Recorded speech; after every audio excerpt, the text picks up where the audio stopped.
el meu nom és Aitana. Junt al meu equip, Paco, Meri, Nora i Roberto Carlos, explicarem el treball que hem elaborat sobre el cantahueso.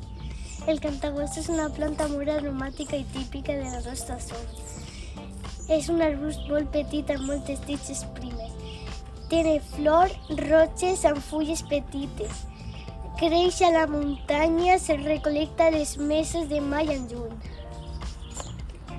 Bon dia, el meu nom és Roberto Carlos i us vaig explicar les definicions que hem realitzat al nostre treball. Hem buscat al diccionari les definicions de fulla, arbust, arrel, flor i tija. Després les hem copiat en unes fulles de paper i posat al nostre treball. El meu nom és Mérida i explicarem com se fa una infusió del cantahueso. Primer tallem la flor a trossets petits, després la posem a secar. Una vegada que ja esté seca la posem en aigua molt calenta i així se fa una infusió del cantahueso.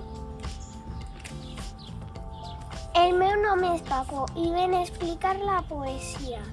En l'equip de treball hem fet la poesia molt curteta del cantahueso. Parla d'un xiquet que li diu Esteso. Li agrada aprendre la infusió. Li invitem a llegir la poesia. Soc Nora i per acabar el nostre treball us explicarem l'esquema que el resum contesta quin arbust és, què s'obté l'arbust, quan floreix, què parts té. Esperem que us hagi agradat molt.